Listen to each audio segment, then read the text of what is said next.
Hi guys, welcome to Ritgyan. This is the second part of MCQs on 20th century English literature based on Routledge history. The first question is, which play of Carlyle Churchill mixes her times with contrasting types of feminism from Chaucer to female Pope? Your options are A. Cloud9, B. Top Girls, C. Serious Money, and D. Far Away. The answer is B. Top Girls. Top Girls was written in the background of Margaret Thatcher's election as Britain's first female prime minister. The play has an all female cast playing complex characters. It is famous for its dreamlike opening sequence in which Marlene, the protagonist, meets famous women from history like Pope Joan, Isabella Bird, Dol Gret, Lady Nijo, and Patient Griselda, the patient wife from the Clerk's Tale in Chaucer's Canterbury Tales. Moving on, George Farquhar's play, The Recruiting Officer, is woven into the modern plot in Our Country's Good by A. Carroll Churchill, B. Winston Churchill, C. Timberlake Wharton Baker, or D. Ellen Bennett. The answer is C. Timberlake Wharton Baker. Which work of Wharton Baker contains echoes of Chekhov's Three Sisters? A. Break of Day, B. The Love of the Nightingale, C. Credible Witness, or D. Three Birds Alighting on a Field. Let's see the answer. It is A. Break of Day. The next question is, Dreaming Frankenstein is a poem by A. Patrick Marber, B. Mark Ravenhill, C. Brian Friel, or D. Liz Lockhead. Let's see the answer. It is D. Liz Lockhead. The next question is, East is East, the first widely successful play to portray the problems of a Pakistani family who have settled in the north of England, is written by A. Monica Ali, B. Ayub Khan Din, C. Salman Rushdie, or D. Ahmad Ali. Let's check the answer. It is B. Ayub Khan Din. The next question is, which is the only screenplay written by Samuel Beckett for and with Buster Keaton? A. Film, B. Talking Heads, C. Radio, or D. Evening. Let's check the answer. It is A. Film. Buster Keaton is an American actor. And Film is the only screenplay written by Samuel Beckett. The next question is, the following line is from Eliot's Four Quartets. Identify the poem. As we know, Four Quartet has got four poems, and this line is from one of the poems. History is now in England. Your options are A. Burnt Norton, B. East Coker, C. The Dry Salvages, and D. Little Gidding. Let's see the answer. It is D. Little Gidding. Little Gidding is the final part of four quartets. These lines are a few lines of the poem. You can pause the video and read these lines. Moving on, the next question is, which of the following is a war poet? This type of questions are very important. First is Henry Reed, second Ellen Lewis, C. Keith Douglas, or D. Sidney Case. You have to choose the correct option. Let's see the answer. It is D. All of the above. All of these are war poets and they have written during the Second World War. Let's see the explanation. The three most important Second World War poets were Ellen Lewis, Keith Douglas, and Sidney Case. All were killed in the war, all in their 20s. Ellen Lewis was Welsh. There is a sense of pessimism in his work which can be felt in his best known poem, All Day It Has Rained. Keith Douglas frequently wrote about death, as in his noted Simplify Me When I Am Dead. There are two collections of poems of Sidney Case, The Iron Laurel and the posthumous The Cruel Solstice.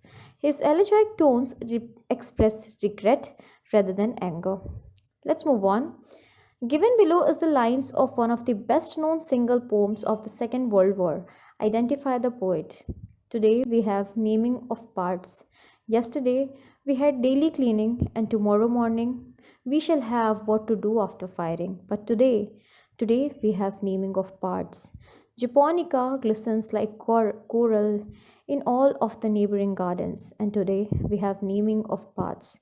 Your options are A. Wilfred Owen, B. Siegfried Sassoon, C. Henry Reed, or D. W. H. Auden. Let's check the answer. It is C. Henry Reed. The lines are from Henry Reed's most famous poem, Naming of Parts. The poem appeared in 1946 in the volume A Map of Verona.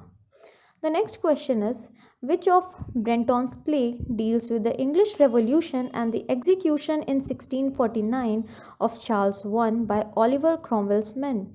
Your options are A. 55 Days, B. Brass Neck, C. Pravda, or D. The Churchill Play. Let's check the answer. It is A. 55 Days. It came in the year 2012, it's very recent.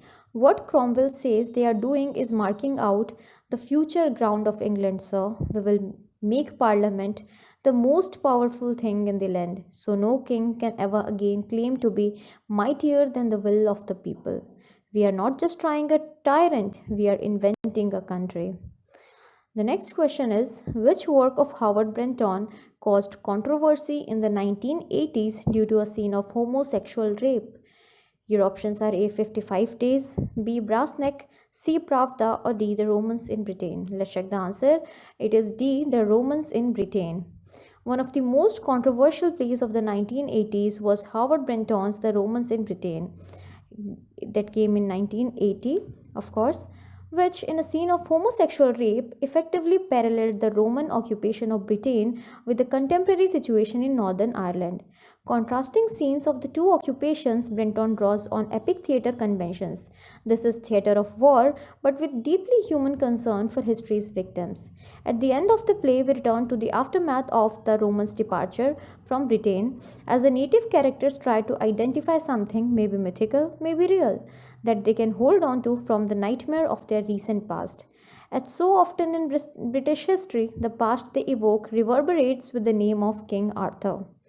The next question is, which of the following works shows up the sexual ambivalences behind the facade of the British Empire with a fascinating time shift when a century passes but the characters only age by 25 years?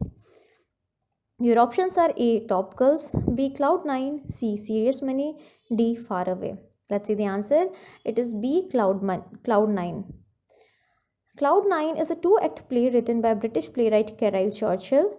Act 1 is set in British colonial Africa in the Victorian era, parodying the conventional comedy genre, and it also satirizes the Victorian society and colonialism. Act 2 is set in a London park in 1979 and shows what could happen when the restrictions of both the comic genre and Victorian ideology are loosened. However, between the acts, only 25 years pass for the characters. It establishes a parallel between colonial and sexual oppression. Its humor depends on incongruity and the carnivalesque and helps to convey Churchill's political message about accepting people who are different and not dominating them or forcing them into particular social roles. Moving on, the next question is, the following lines are from which poem? You can pause the video and read the lines. Your options are A. Burnt Norton, B. East Coker, C. The Dry Salvages, or D. Little Gidding. The answer is A. Burnt Norton. W.H. Auden's long poem, The Age of Anxiety, came in which year? 1942, 45, 48, or 49? The answer is C. 1948. Wharton Baker's radio play Dianeria uses which of Sophocles' play as her inspiration to look at the highly modern theme of women's anger and rebellion? A. Electra, B. Philocletus, C. Women of Trachis, or D. Antigone? The answer is C. Women of Trachis. Identify the poem. You can read the lines. Your options are A. The North Ship, B. Annus Mirabilis, C. The Less Deceived, or D. The Whitsun Weddings. Well, all these poems are by Philip Larkin. Let's check the answer. It is B. Annus Mirabilis. It is a Latin phrase that means marvelous year, wonderful year. This term was originally used to refer to the year 1666. It was published in the year 1968 in High Windows. The next question is, Winston Churchill and Seamus Heaney won the Nobel Prize in Literature in which years? You can read the option. Let's see the answer. It is C. 1953 and 1995 respectively. Winston Churchill won the Nobel in 1953 and Seamus Heaney in 1995. The next question is, who speaks the following line in Waiting for Godot? Nothing happens, nobody comes, nobody goes. It's awful. Your options are A. Vladimir, B. Estragon, C. Lucky, D. Pozzo. The answer is B. Estragon. Which is Harold Pinter's first play? Celebration, Betrayal, The Birthday Party, or The Room? The answer is D. The Room.